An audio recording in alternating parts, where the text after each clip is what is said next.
Columbia Broadcasting System and its affiliated stations present Orson Welles and the Mercury Theatre on the air in The War of the Worlds by H.G. Wells.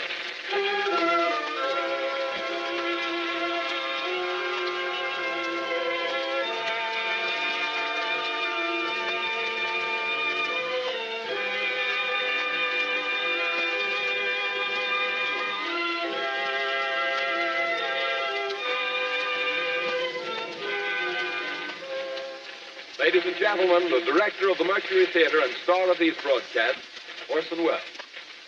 We know now that in the early years of the 20th century, this world was being watched closely by intelligences greater than man's, yet as mortal as his own.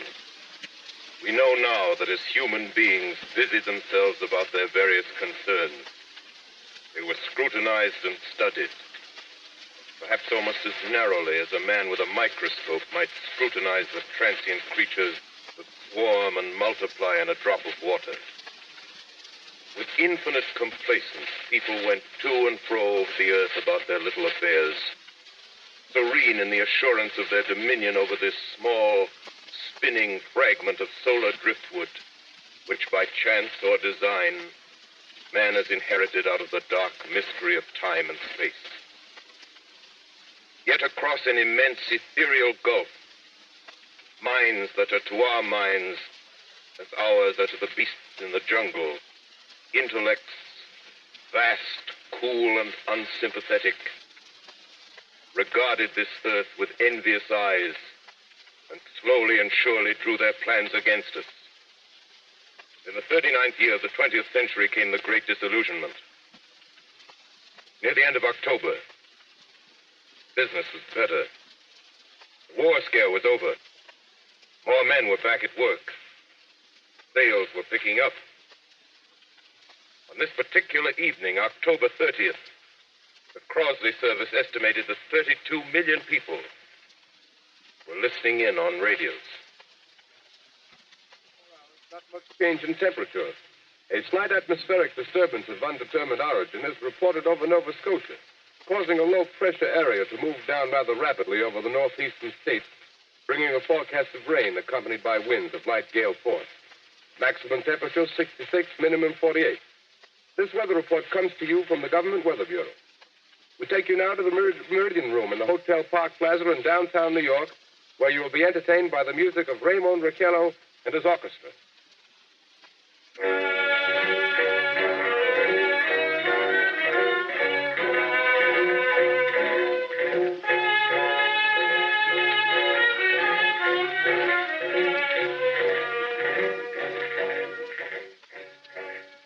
Ladies and gentlemen, from the Meridian Room in the Park Plaza Hotel in New York City, we bring you the music of Raymond Raquello and his orchestra. With a touch of the Spanish, Raymond Raquello leads off with La Comparsita.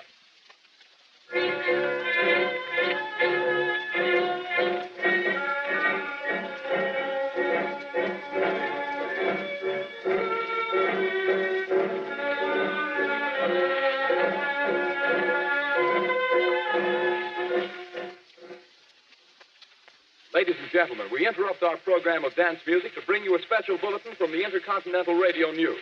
At 20 minutes before 8 Central Time, Professor Farrell of the Mount Jennings Observatory, Chicago, Illinois, reports observing several explosions of incandescent gas occurring at regular intervals on the planet Mars. The spectroscope indicates the gas to be hydrogen and moving toward the Earth with enormous velocity. Professor Pearson of the observatory at Princeton confirms Farrell's observation and describes the phenomenon as, quote, like a jet of blue flame shot from a gun, unquote. We now return you to the music of Raymond Raquello, playing for you in the Meridian Room of the Park Plaza Hotel, situated in downtown New York.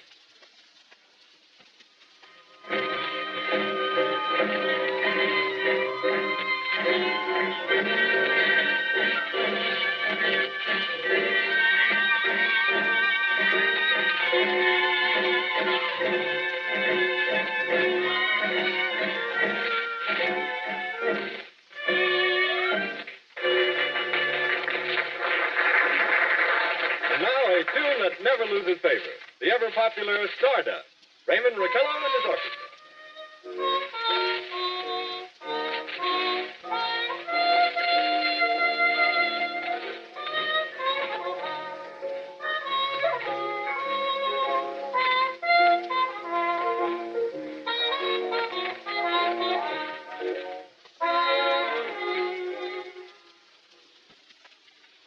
Ladies and gentlemen, following on the news given in our bulletin a moment ago, the Government Meteorological Bureau has requested the large observatories of the country to keep an astronomical watch on any further disturbances occurring on the planet Mars. Due to the unusual nature of this occurrence, we have arranged an interview with a noted astronomer, Professor Pearson, who will give us his views on this event. In a few moments, we will take you to the Princeton Observatory at Princeton, New Jersey. We return you until then with the music of Ramon Raquello and his orchestra.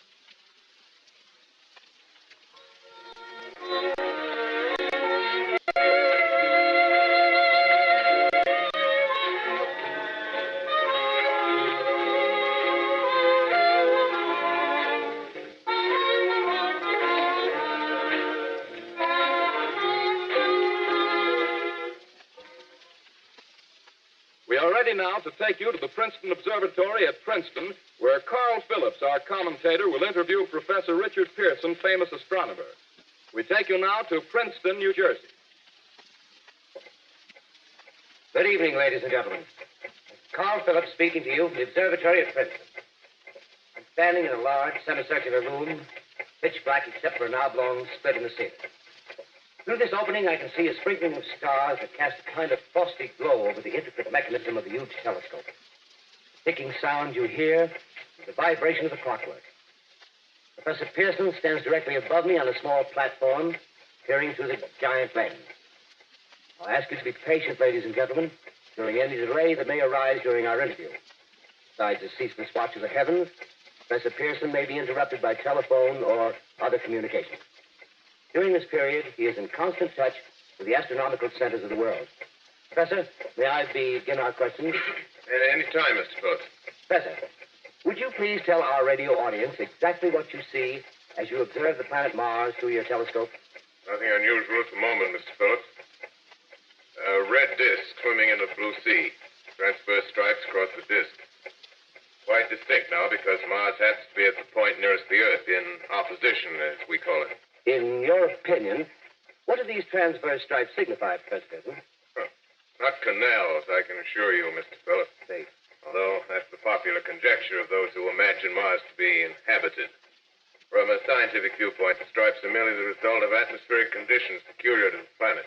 Then you're quite convinced, as a scientist, that living intelligence as we know it does not exist on Mars? I'd say the chances against it are 1,000 to 1. And yet, how do you account for these gas eruptions occurring on the surface of the planet at regular intervals? Phillips, I cannot account for it. By the way, Professor, for the benefit of our listeners, how far is Mars from the Earth? Approximately 40 million miles. Well, that seems a safe enough distance. Just a moment, ladies and gentlemen. Someone has just handed Professor Pearson a message.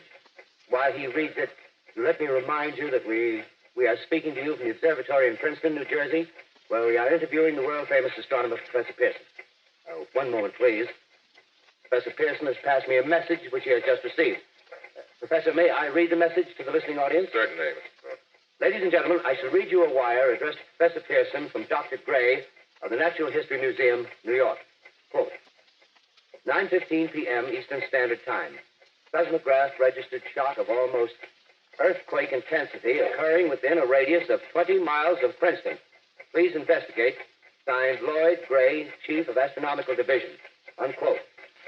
Professor Pearson, could this occurrence possibly have something to do with the disturbances observed on the planet Mars? Hardly, Mr. Phillips. This is probably a meteorite of unusual size, and its arrival at this particular time is merely a coincidence. However, we shall conduct a search as soon as daylight permits. Thank you, Professor. Ladies and gentlemen, for the past 10 minutes, we've been speaking to you from the observatory at Princeton, bringing you a special interview with Professor Pearson, noted astronomer. This is Carl Phillips speaking. We are returning you now to our New York studio.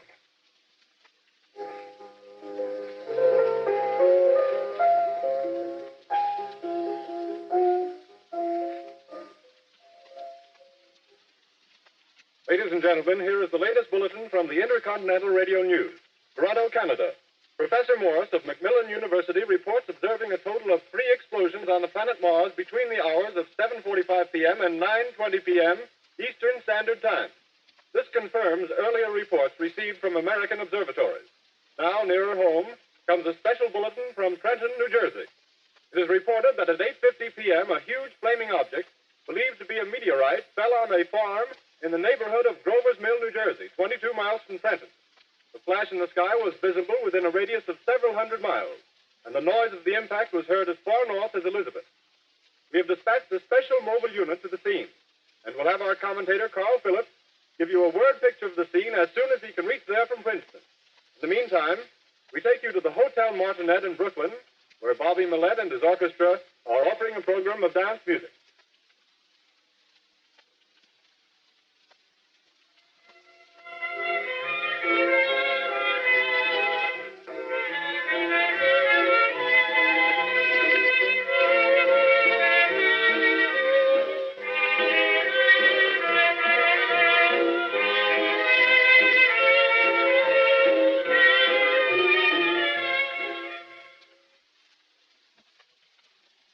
We take you now to Grover's Mill, New Jersey.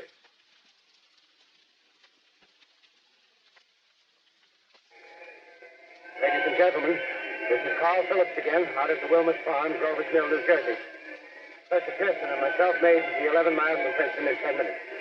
Well, I hardly know where to begin. To paint for you a word picture of a strange scene before my eyes, like something out of a modern Arabian Nights. Well, I just got here. I haven't had a chance to look around yet.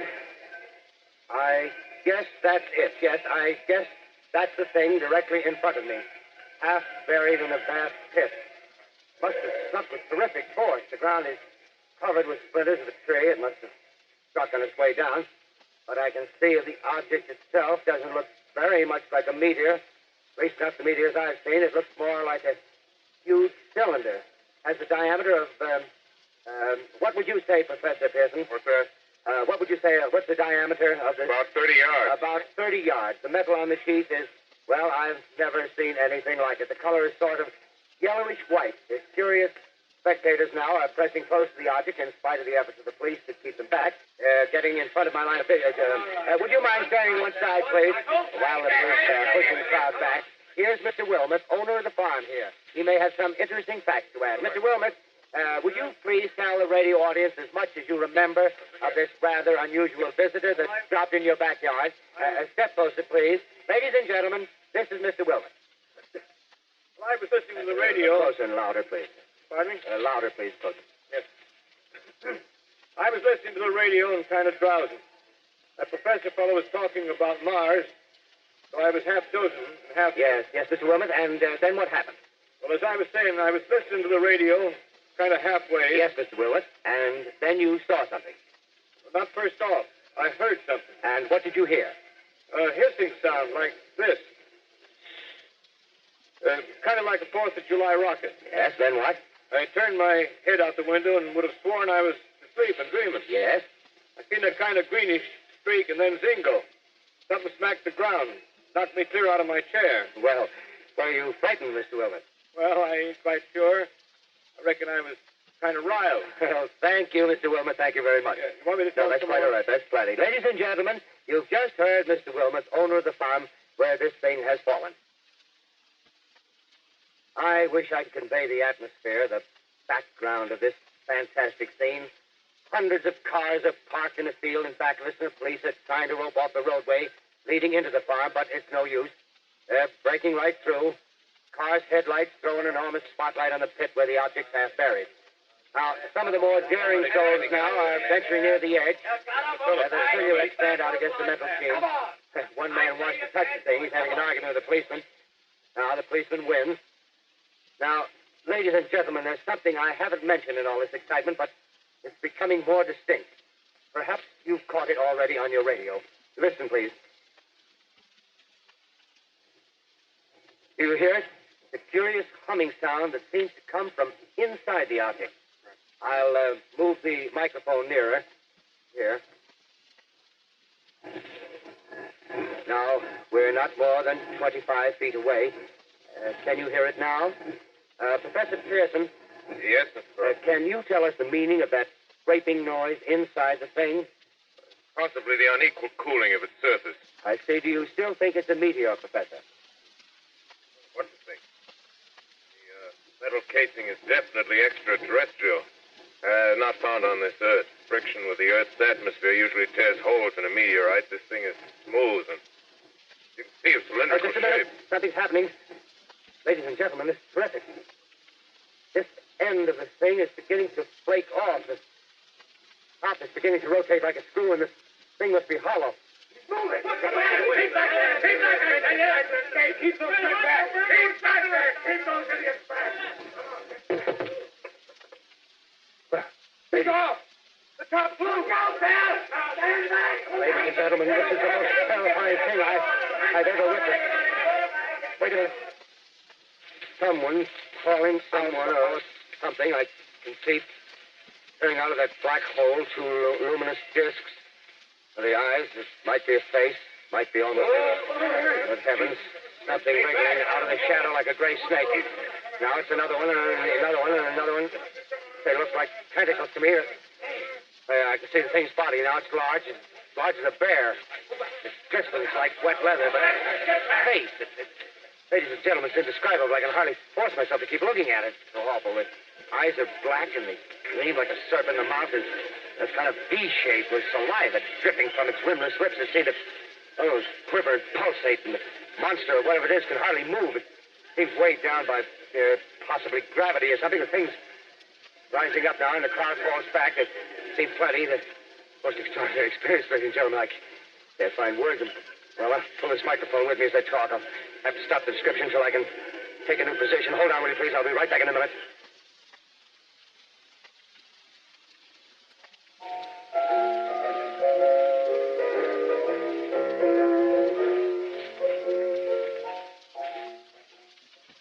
We are bringing you an eyewitness account of what's happening on the Wilmuth Farm, Grover's Mill, New Jersey.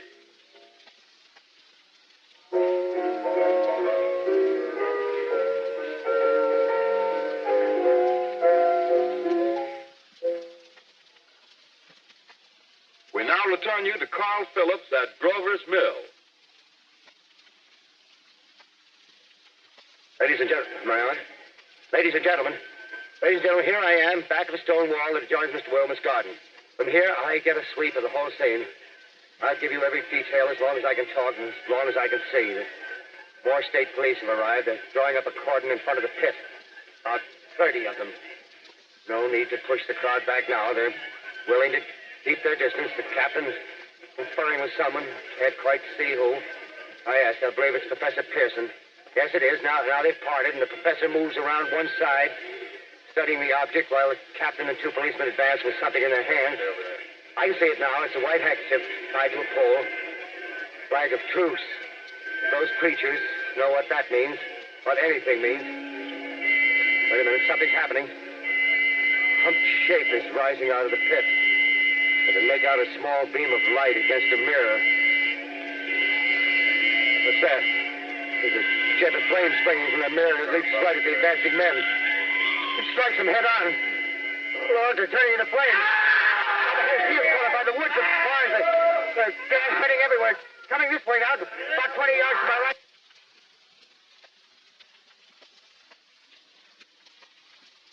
Ladies and gentlemen, due to circumstances beyond our control, we are unable to continue the broadcast from Grover's Mill. Evidently, there's some difficulty with our field transmission. However, we will return to that point at the earliest opportunity. In the meantime, we have a late bulletin from San Diego, California. Professor Indelkoffer, speaking at a dinner of the California Astronomical Society, expressed the opinion that the explosions on Mars are undoubtedly nothing more than severe volcanic disturbances on the surface of the planet. We continue now with our piano interlude.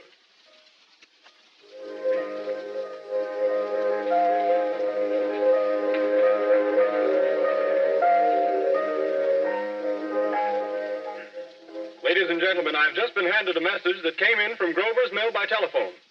Just one moment, please.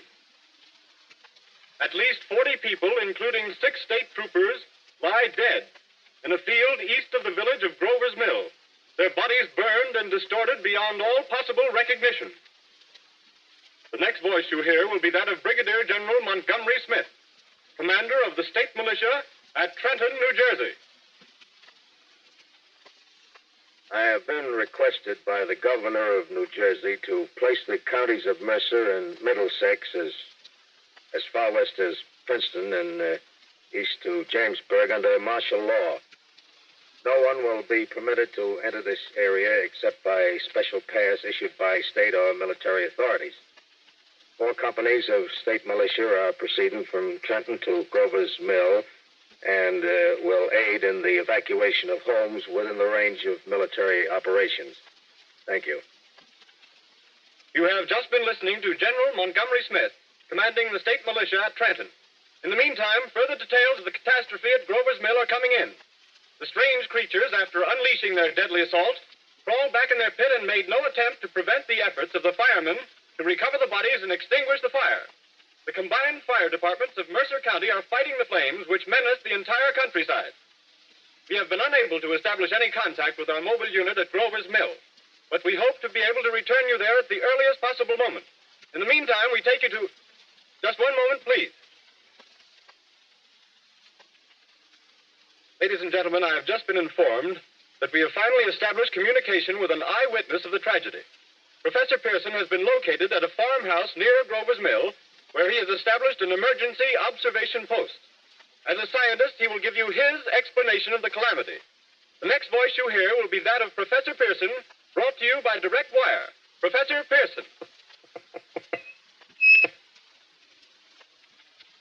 Of the creatures in the rocket cylinder at Grover's Mill, I can give you no authoritative information either as to their nature, their origin, or their purposes here on Earth.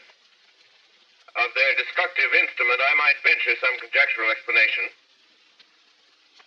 For want of a better term, I shall refer to the mysterious weapon as a heat ray. It's all too evident that these creatures have scientific knowledge far in advance of our own.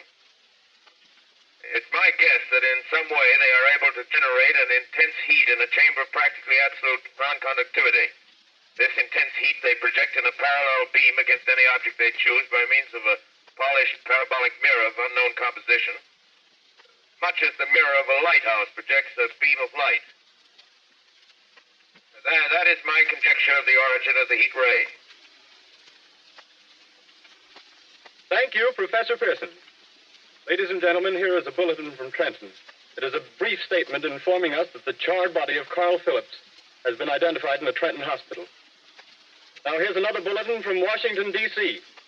The Office of the Director of the National Red Cross reports 10 units of Red Cross emergency workers have been assigned to the headquarters of the state militia, stationed outside of Grover's Mill, New Jersey. Here's a bulletin from State Police, Princeton Junction. The fires at Grover's Mill and vicinity are now under control. Scouts report all quiet in the pit, and there is no sign of life appearing from the mouth of the cylinder. Now, ladies and gentlemen, we have a special statement from Mr. Harry McDonald, Vice President in charge of operations. We have received a request from the state militia of Trenton to place at their disposal our entire broadcasting facilities. In view of the gravity of the situation, and believing that radio has a responsibility to serve in the public interest at all times, we are turning over our facilities to the state militia at Trenton. We take you now to the field headquarters of the state militia near Grover's Mill, New Jersey. This is Captain Lansing of the Signal Corps, attached to the state militia, now engaged in military operations in the vicinity of Grover's Mill. Situation arising from the reported presence of certain individuals of unidentified nature is now under complete control. The cylindrical object which lies in a pit directly below our position, surrounded on all sides by 8 battalions of infantry, without heavy field pieces, but adequately armed with rifles and machine guns. All cause for alarm, if such cause ever existed, is now entirely unjustified. Things, whatever they are, do not even venture to poke their heads above the pit. I can see their hiding place plainly in the glare of the searchlights here. With all their reported resources, these creatures can scarcely stand up against heavy machine gun fire. Anyway, it's an interesting outing for the troops. I can make out their khaki uniforms crossing back and forth in front of the lights. Looks almost like a real war. There appears to be some slight smoke in the woods bordering the Millstone River, probably fire started by campers. Well, we ought to see some action soon. One of the companies is deploying on the left flank. A quick thrust and it'll all be over. Now, wait a minute. I see something on top of the cylinder. No, it's nothing but a shadow. Now the troops are on the edge of the Wilmot farm. 7,000 armed men closing in on an old metal tube. A tub, rather. Well, wait, that wasn't a shadow. It's something moving. Solid metal, kind of a shield-like affair rising up out of the cylinder. Going higher and higher. What? It's standing on legs. Actually rearing up on a sort of metal framework. Now it's reaching above the trees and the searchlights are on it. Hold on.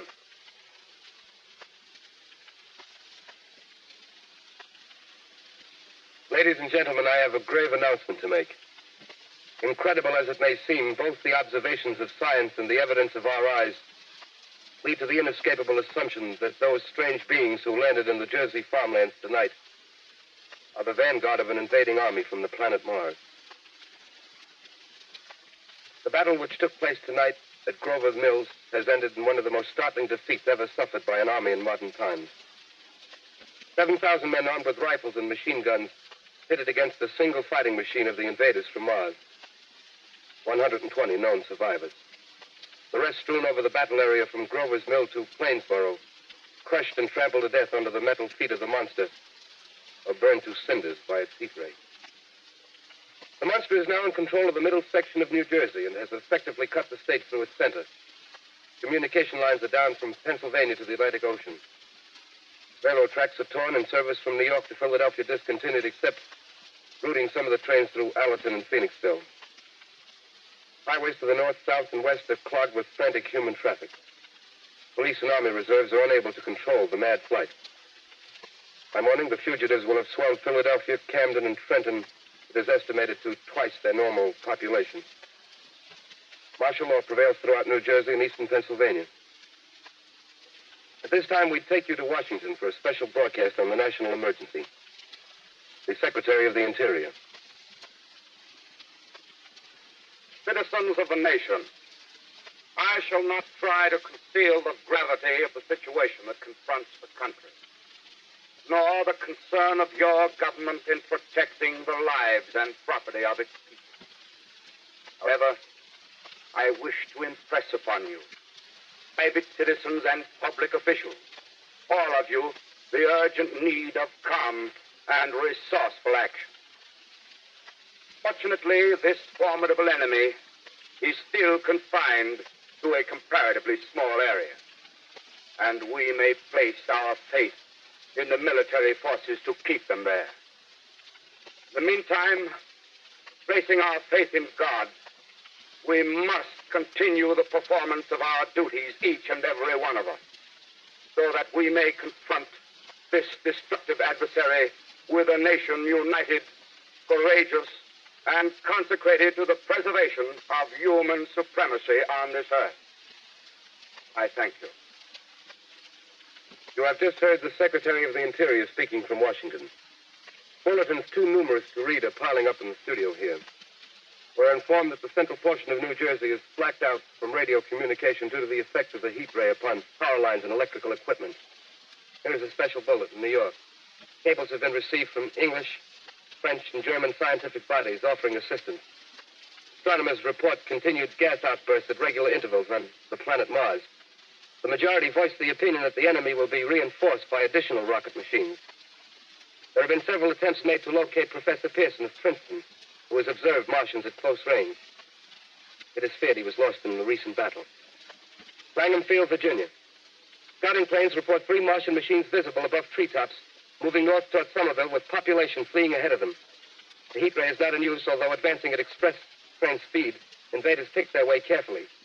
They seem to be making a conscious effort to avoid destruction of cities and countryside. However, they stop to uproot power lines, bridges, and railroad tracks. Their apparent objective is to crush resistance, paralyze communication, and disorganize human society. Here is a bulletin from Basking Ridge, New Jersey.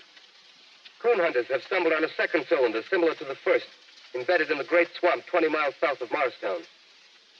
Army field pieces are proceeding from Newark to blow up the second invading unit before the cylinder can be opened and the fighting machine rigged. They're taking up a position in the foothills of Watchung Mountain. Another bulletin from Langham Field, Virginia. Scouting planes report enemy machines, now 3 in number, increasing speed northward, kicking over houses and trees in their evident haste to form a conjunction with their allies south of Morristown. Machines also sighted by telephone operator east of Middlesex, within 10 miles of Plainfield. Here's a bulletin from Winston Field, Long Island. A fleet of Army bombers carrying heavy explosive flying north in pursuit of enemies. Scouting planes act as guides. They keep the speeding enemy in sight. Just a moment, please, ladies and gentlemen. We've run special wires to the artillery line and adjacent villages to give you direct reports in the zone of the advancing enemy. First, we take you to the battery of the 22nd Field Artillery, located in the Watchung Mountains. Range 32 meters. 32 meters. Direction 39 degrees. 39 degrees.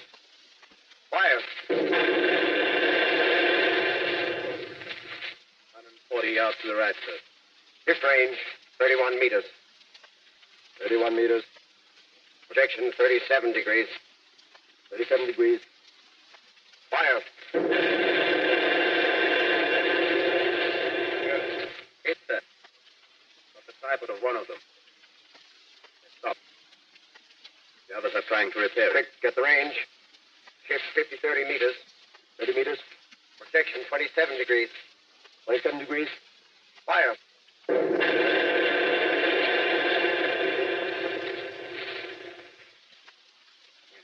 Land, sir. Letting off a smoke. What is it? Black smoke, sir. Moving this way. Lying close to the ground. Moving fast. Put on gas mask. Ready to fire. Shift to 24 meters. 24 meters. Projection 24 degrees. 24 degrees. Fire.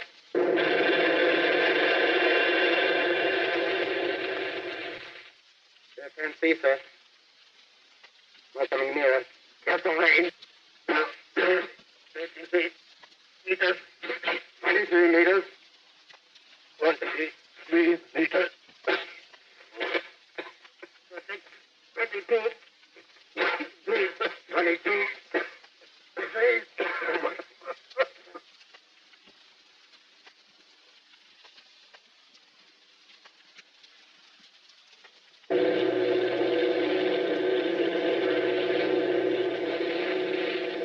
Army bombing plane B-843 off Bayonne, New Jersey. Lieutenant Bolt, commanding 8 bombers, reporting to Commander Fairfax, Langham Field. This is Bolt reporting to Commander Fairfax, Langham Field. Enemy tripod machines now in sight. Reinforced by 3 machines from the Morristown cylinder. 6 altogether. 1 machine partially crippled. Believed hit by shell from Army gun in Watchung Mountains. Guns now appear silent.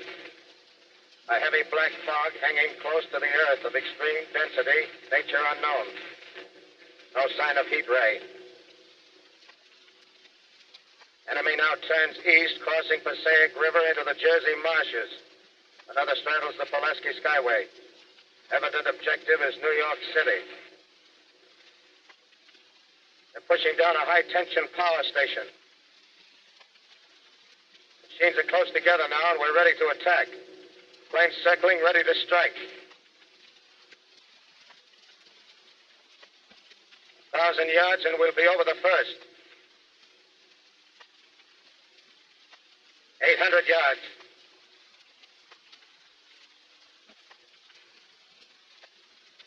600.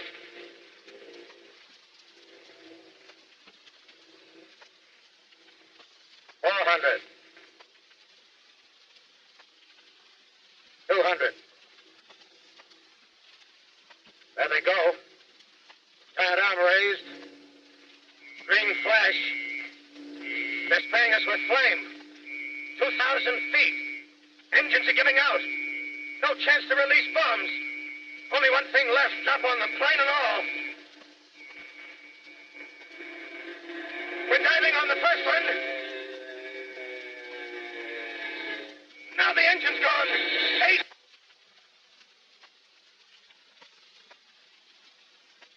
This is Bayonne, New Jersey, calling Langham Field. Bayonne, New Jersey, calling Langham Field. Come in, please. Langham Field. Go ahead. 8 Army bombers in engagement with enemy tripod machines over Jersey Flats. Engines incapacitated by heat ray. All crashed. 1 enemy machine destroyed. Enemy now discharging heavy black smoke in direction of Newark, New Jersey. Newark, New Jersey. Warning. poisonous black smoke pouring in from Jersey marshes. Streets at South Street. Gas masks useless. Urge population to move into open spaces. Automobiles use routes 7, 23, 24. Avoid congested areas. Smoke now spreading over Raymond Boulevard.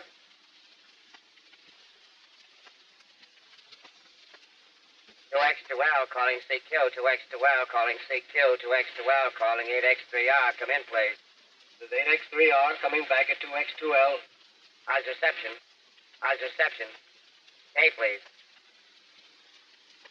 Where are you, 8X3R? What's the matter? Where are you?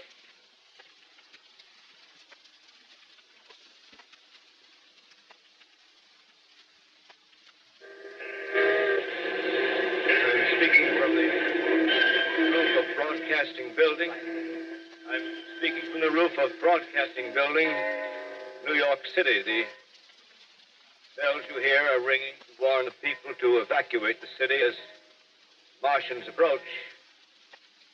Estimated in the last 2 hours, 3 million people have moved out along the roads to the north. Hutchison River Parkway is still kept open for motor traffic. Floyd bridges to Long Island hopelessly jammed. All communication with Jersey Shore closed 10 minutes ago. No more defenses. Our army is wiped out. Artillery, Air Force, everything wiped out. This may be the last broadcast. We'll stay here to the end. People are holding service here below us in the cathedral. Now I look down the harbor, all manner of boats, overloaded with fleeing population, pulling out from docks. Streets are all jammed. Noise and crowds like New Year's Eve in city. Wait a minute, the enemy's now in sight above the Palisades. Five great machines. First one is crossing the river. I can see it from here, wading the Hudson like a man wading through a brook. A bulletin is handed me. Martian cylinders are falling all over the country. One outside of Buffalo, one in Chicago, St. Louis. Seem to be timed in space. Now the first machine reaches the shore. He stands watching, looking over the city. Steel Cowley's head is even with the skyscrapers. He waits for the others. They rise like a line of new towers on the city's west side. Now they're lifting their metal hands. This is the end now. Smoke comes out, black smoke drifting over the city. People in the streets see it now. They're running toward the East River, thousands of them, dropping in like rats. Now the smoke's spreading faster. It's reached Times Square. People are trying to run away from it, but it's no use. They're falling like flies. Now the smoke's crossing 6th Avenue. 5th Avenue. 100 yards away. It's 50 feet.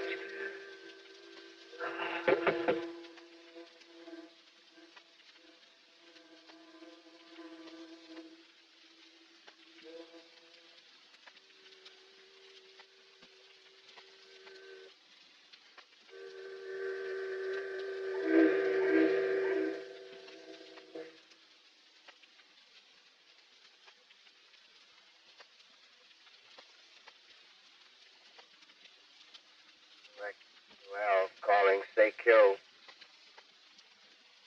2X2L calling CQ. 2X2L calling CQ, New York. Isn't there anyone on the air?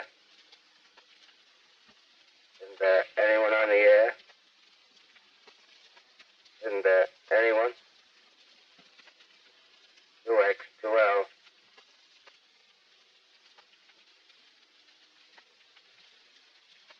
You are listening to a CBS presentation of Orson Welles and the Mercury Theatre on the Air in an original dramatization of The War of the Worlds by H.G. Wells. The performance will continue after a brief intermission. This is the Columbia Broadcasting System. The War of the Worlds by H.G. Wells, starring Orson Welles and the Mercury Theatre on the Air.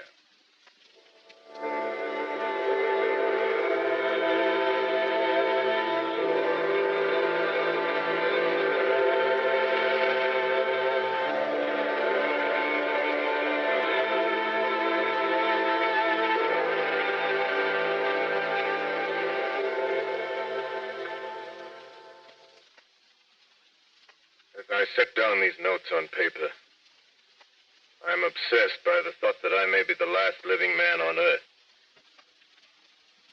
I've been hiding in this empty house near Grover's Mill, a small island of daylight cut off by the black smoke from the rest of the world. All that happened before the arrival of these monstrous creatures in the world now seems part of another life.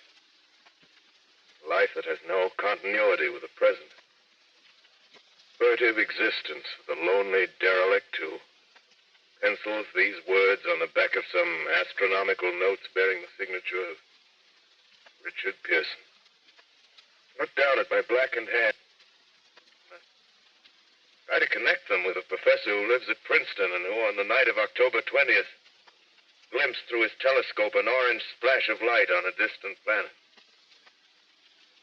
My wife, my colleagues, my students, my books, my observatory, my world. Where are they? Did they ever exist? Am I Richard Pearson? What day is it? Do days exist without calendars? Does time pass when there are no human hands left to wind the clocks? Writing down my daily life, I tell myself I shall preserve human history between the dark covers of this little book that was meant to record the movements of the stars. But to write, I must live, and to live, I must eat. Find molded bread in the kitchen and an orange, not too spoiled to swallow. Keep watch at the window. Time to time, I catch sight of a Martian above the black smoke. Smoke still holds the house in its black coil, but thanks, there's this hissing sound, and suddenly I see a Martian mounted on his machine, spraying the air with a jet of steam as if to dissipate the smoke. I watch in a corner as his huge metal legs nearly brush against the house. Exhausted by terror, I fall asleep. Morning. Sun streams in the window. Black cloud of gas is lifted, and the scorched meadows to the north look as though a black snowstorm had passed over. I venture from the house. I make my way to a road, no traffic. In a wrecked car, baggage overturned, a blackened skeleton. Push on north. For some reason I feel safer trailing these monsters than running away from them. And I keep a careful watch. I've seen the Martians feed. Should one of their machines appear over the top of trees, I'm ready to fling myself flat on the earth. Come to a chestnut tree. Chestnuts are ripe. Fill my pockets. Keep alive. 2 days I wander in a vague northerly direction through a desolate world. Finally, I notice a living creature. A small red squirrel in a beech tree. I stare at him and wonder. He stares back at me. I believe at that moment the animal and I shared the same emotion. Joy of finding another living being. Push on north. I Find dead cows in a brackish field and beyond the charred ruins of a dairy, a silo. Ain't standing guard over the wasteland like a lighthouse. Deserted by the sea. Stride the silo, perches a weathercock. The arrow points north. North. Next day, I come to a city. City vaguely familiar in its contours, yet its buildings strangely dwarfed and leveled off as if a giant had sliced off its highest towers with a capricious sweep of his hand. Reached the outskirts, I found Newark. Newark, undemolished but humbled by some whim of the advancing Martians. Presently, with an odd feeling of being watched, I caught sight of something crouching in a doorway. I made a step towards it. Rose up and became a man. Man armed with a large knife. Stop. I come from many places. A long time ago from Princeton. Princeton, huh? Near Grover's Mill. Yes. Grover's Mill. There's no food here. This is my country. All this end of town down the river. There's only food for one. Which way are you going? I don't know. I guess I'm looking for people. Hey, what was that? You hear something just then? No. Only a bird. A live bird. Get to know that birds have shadows these days. Hey, we're in the open here. Let's crawl in this doorway here and talk. Have you seen any Martians? No. They're going over to New York.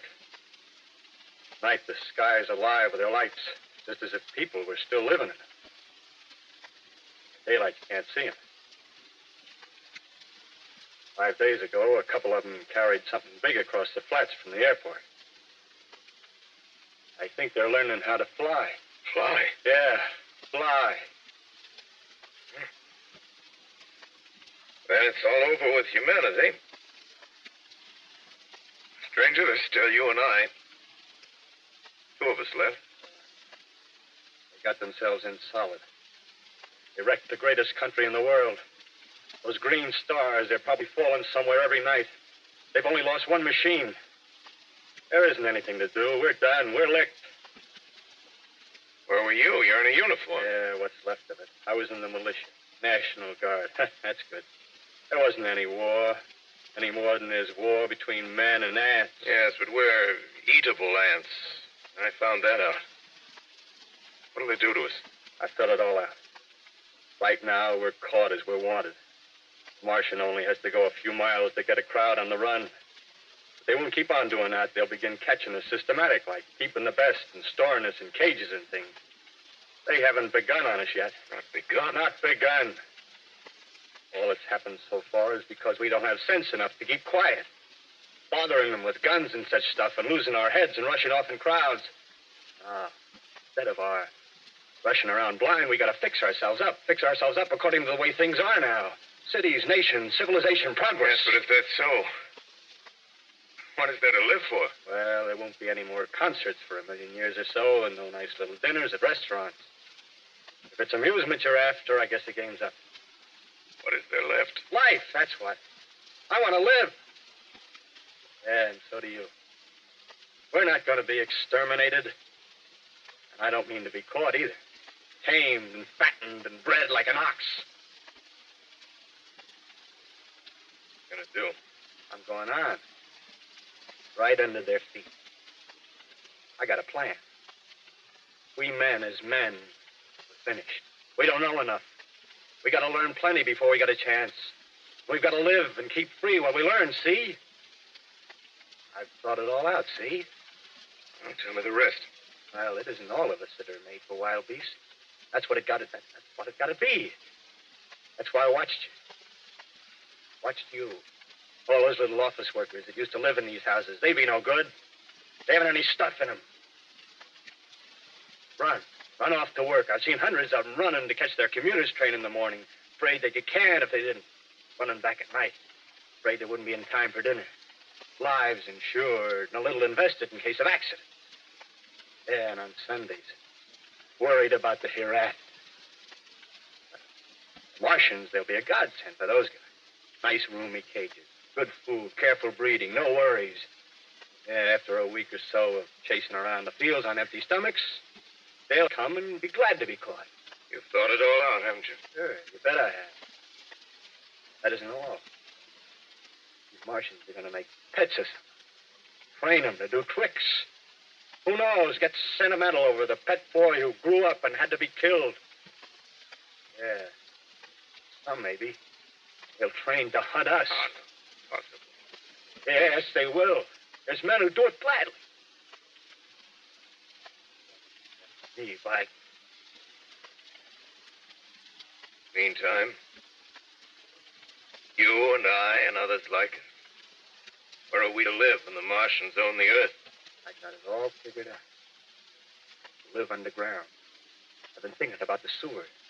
Under New York, there are miles and miles of them. The main ones, they're big enough for anybody. And there's cellars, vaults, underground storerooms, railway tunnels, subways. Beginning to see, huh? We got a bunch of strong men together. No weaklings. That rubbish, out. As you meant me to go. Give you a chance, didn't you? Won't quarrel about that. Go on. Well, you got to make safe places for us to stay in, see? Get all the books we can. Science books. That's where men like you come in, see? We raid the museums.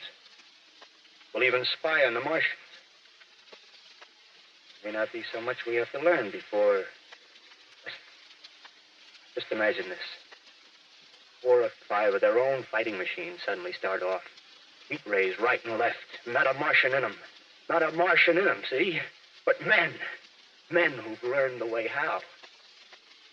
May even be in our time. Gee.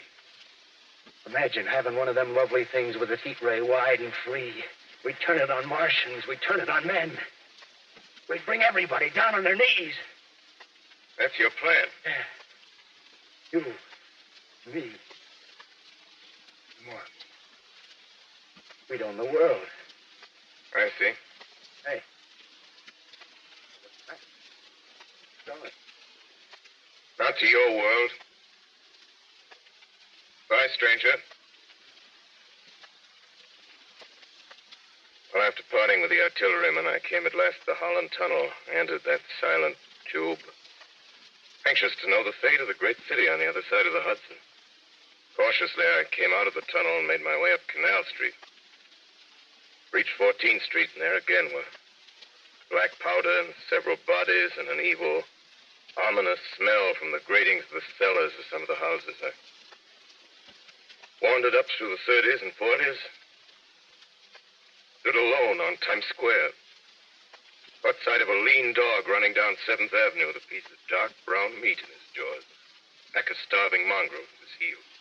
Made a wide circle around me as though he feared I might prove a fresh competitor. Walked up Broadway in the direction of that strange powder, their silent shop windows, displaying their mute wares to empty sidewalks. Past the Capitol Theater, silent, dark. Past a shooting gallery where a row of empty guns faced an arrested line of wooden ducks. Near Columbus Circle, I noticed models of 1939 motor cars in the showrooms facing empty streets.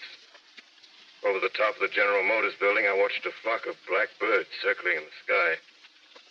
Hurried on. Suddenly, I caught sight of the hood of a Martian machine, standing somewhere in Central Park, gleaming in the late afternoon sun. Insane idea. I rushed recklessly across Columbus Circle and into the park. I climbed a small hill above the pond at 60th Street, and from there I could see standing in a silent row along the mall 19 of those great metal titans, their cowls empty, their steel arms hanging listlessly by their sides. I looked in vain for the monsters that inhabit those machines. Suddenly, my eyes were attracted to the immense flock of black birds that hovered directly below me. They circled to the ground. And there before my eyes, dark and silent, lay the Martians with the hungry birds pecking and tearing brown shreds of flesh. Their dead bodies. Later, when their bodies were examined in laboratories, it was found that they were killed by the putrefactive and disease bacteria against which their systems were unprepared. Plain, after all, man's defenses had failed. By the humblest thing that God, His wisdom, has put upon this earth. Before the cylinder fell, there was a general persuasion that through all the deep of space, no life existed beyond the petty surface of our minute sphere. Now we see further. Dim and wonderful is the vision I've conjured up in my mind of life spreading slowly from this little seedbed of the solar system throughout the inanimate vastnesses of sidereal space. But remote dream, maybe. Maybe that the destruction of the Martians is only a reprieve to them and not to us. The future ordained, perhaps. Strange it now seems to sit in my peaceful study at Princeton, writing down this last chapter of the record, begun at a deserted farm in Grover's Mill. Strange to watch children playing in the street. Strange to see young people strolling on the green where the new spring grass heals the last black scars of a bruised earth. Strange to watch the sightseers enter the museum where the disassembled parts of a Martian machine are kept on public view. Strange when I recall the time when I first saw it. Bright and clean cut, hard, and silent under the dawn of that last great day.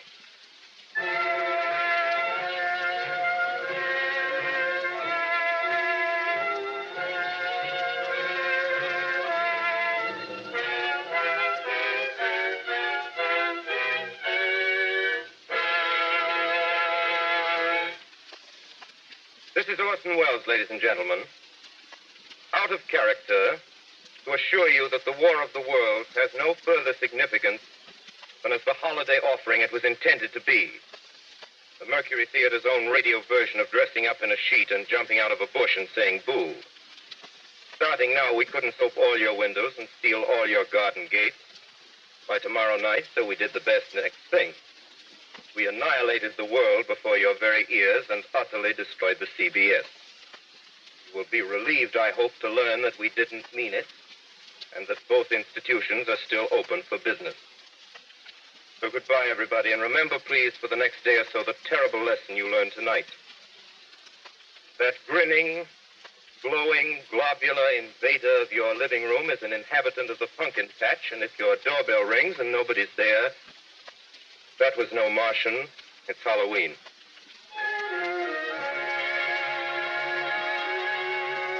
Tonight, the Columbia Broadcasting System and its affiliated stations coast to coast has brought you The War of the World by H.G. Wells, the 17th in its weekly series of dramatic broadcasts featuring Orson Welles and the Mercury Theatre on the air. Next week, we present a dramatization of 3 famous short stories. This is the Columbia Broadcasting System.